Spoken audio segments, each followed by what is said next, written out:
तो चलिए आज की रिपोर्ट पर बात करते हैं। हमारे सामने मध्य पूर्व के कुछ बड़े हालिया घटनाक्रम हैं। जी। ईरान की तरफ से कुछ प्रतिक्रिया आई है, फिर इजराइल पर पूर्व अमेरिकी राष्ट्रपति ट्रंप की कह सकते हैं कुछ तीखी टिप्पणियां हैं, हाँ, बिल्कुल। और एक युद्ध विराम भी हुआ है जो सच कहें तो काफी नाजुक सा लग रहा है। हाँ, हमारे पास इन सब पर एक विश्लेषणात्मक रिपोर्ट है, तो कोशिश रहेगी कि इसकी गहराई में जाएं। बिल्कुल।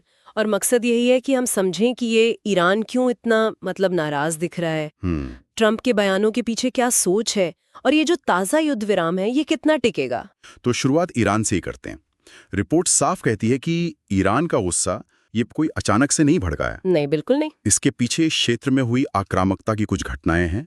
तनाव लगातार बढ़ ही रहा था, जी। और अमेरिका और इजराइल को लेकर ईरान की पुरानी नाराजगी वो तो जग जाहिर है। हाँ, और इसमें ये भी जुड़ता है कि ईरान को लगता है कि अमेरिका का जो रणनीतिक दबदबा बढ़ रहा है, इस इलाके में उसका सैन्य राजनीतिक असर, वो उसके लिए खतरा है। फिर इजरायली हवाई हमलों का डर है, और परमाणु समझौते को लेकर जो बातचीत में रुकावटें आई हैं, अच्छा, वो भी एक अहम कारण है। रिपोर्ट का एक दिलचस्प पहलू यह है कि ईरान की हालिया प्रतिक्रिया सिर्फ भू राजनीति से नहीं बल्कि परमाणु वार्ता की कुछ खास नाकामियों से सीधे जुड़ी हुई लगती है। हाँ, ये एक अहम कड़ी है जिसे अक्सर नजरअंदाज कर दिया जाता है। बिल्कुल। और अगर ये तनाव और बढ़ता है तो फिर पूरे क्षेत्र में स्थिरता फैलने का खतरा है ना? निश्चित रूप से। अब देखिए, एक तरफ ईरान के तेवर सख्त हो रहे थे, तो वहीं दूसरी तरफ अमेरिका से एक दिलचस्प प्रतिक्रिया आई, खासकर पूर्व राष्ट्रपति ट्रंप की तरफ से। हाँ, उन्होंने इस युद्ध विराम को कमजोर और असंवेदनशील कहा है। ये काफी सीधी टिप्पणी है। बिल्कुल। और दिलचस्प बात यह है कि रिपोर्ट के मुताबिक उन्होंने इजरायली नेतृत्व पर अंदरूनी राजनीति करने का आरोप लगाया है। अच्छा। हाँ, और मीडिया में बने रहने की कोशिश का भी। उनका तर्क ये था कि इजराइल का नरम पड़ना वो ईरान जैसे विरोधियों को मजबूत करेगा। ये उनकी जो जानी पहचानी आक्रामक विदेश नीति वाली सोच है, उसी को दिखाता है। लेकिन क्या रिपोर्ट इस पर भी कुछ कहती है कि ट्रंप के इन आरोपों का जमीनी आधार कितना है, या यह सिर्फ राजनीतिक बयानबाजी है? रिपोर्ट सीधे तौर पर फैसला नहीं करती, लेकिन ये जरूर इशारा करती है कि ट्रंप के बयान उनकी अपनी राजनीतिक विचारधारा और शायद भविष्य की रणनीति के हिसाब से हैं। समझ गया। ये जरूरी नहीं कि वो जमीनी हकीकत का एकदम सटीक विश्लेषण हो। अब आते हैं इस युद्ध विराम पर। आपने कहा ये नाजुक है, रिपोर्ट भी यही कह रही है कि दोनों पक्षों ने मान तो लिया है, पर ये टिकाऊ लगेगा इसमें शक है। सही कहा, चुनौतियां बहुत हैं। देखिए, कुछ आतंकवादी गुटों की तरफ से धमकियां अभी भी हैं। सीमा पर तनाव पूरी तरह खत्म नहीं हुआ है, और सोशल मीडिया पर भी माहौल गरमाया हुआ है। हाँ, वो तो है।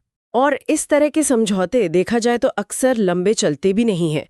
कोई छोटी सी घटना भी वो चिंगारी का काम कर सकती है। रिपोर्ट इस बात पर जोर देती है कि ऐसे समझौतों की नींव अक्सर भरोसे की कमी के कारण कमजोर होती है। तो क्या लगता है ये टिक पाएगा? रिपोर्ट में दोनों पहलू हैं। एक तरफ अंतर्राष्ट्रीय दबाव है, अमेरिका, रूस, संयुक्त राष्ट्र सब चाहते हैं कि शांति बनी रहे। हाँ, और आम लोग भी यकीनन शांति ही चाहते होंगे। बिल्कुल, वो तो है। लेकिन दूसरी तरफ, जैसा हमने कहा, कुछ समूह इसका विरोध कर रहे हैं। हाँ। और अगर हम इसे बड़ी तस्वीर में देखें तो इजराइल और अमेरिका में आने वाले चुनाव, हाँ, वो भी एक फैक्टर है, और उनसे जुड़े राजनीतिक बदलाव भी इस युद्ध विराम के भविष्य पर आप कह सकते हैं एक बड़ा सवाल खड़ा करते हैं।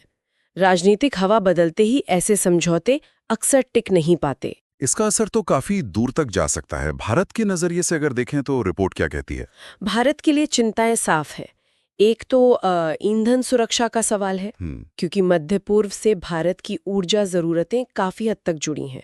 दूसरा, उस क्षेत्र में बड़ी संख्या में भारतीय रहते हैं, उनकी सुरक्षा का सवाल है। बिल्कुल। और तीसरा, इस बदलते माहौल में भारत को अपनी विदेश नीति पर भी शायद नए सिरे से सोचना पड़े। और ये जो ट्रंप के बयान हैं, क्या इनका असर लंबे समय तक रहेगा? रिपोर्ट का इशारा तो यही है कि ये बयान भविष्य की राजनीतिक बहसों में जरूर उभरेंगे, खासकर अमेरिका में 2025-26 के चुनावी माहौल के आसपास। अच्छा। इनकी गूंज फिर सुनाई दे सकती है, और ये अमेरिका की भविष्य की विदेश नीति की दिशा को भी शायद प्रभावित करें। तो कुल मिलाकर इस रिपोर्ट से जो मोटी मोटी बातें निकल रही हैं, वो ये हैं। ईरान की नाराजगी की वजह गहरी और पुरानी है जी। ट्रंप की प्रतिक्रिया उनकी आक्रामक सोच का ही एक हिस्सा है। हाँ। और ये युद्ध विराम ये बहुत ही नाजुक डोर से बंधा है। बिल्कुल। और यहीं पर एक बड़ा सवाल खड़ा होता है, क्या सिर्फ युद्ध विराम पर ध्यान देना काफी है, या फिर इस क्षेत्र में अगर वाकई स्थायी शांति लानी है तो वो जो नाराजगी और अविश्वास की गहरी बुनियादी वजह हैं, हाँ, जड़ों तक जाना होगा। बिल्कुल, उन पर काम करना ज्यादा जरूरी नहीं है। सिर्फ लक्षणों का इलाज करने के बजाय बीमारी की जड़ तक जाने के लिए किन बड़े बदलावों की जरूरत होगी, ये सोचने वाली बात है। ये वाकई एक बहुत अहम सवाल है। इस चर्चा से काफी कुछ समझने को मिला। उम्मीद है ये जानकारी हमारे श्रोताओं के लिए उपयोगी होगी। जिज्ञासा बनाए रखें।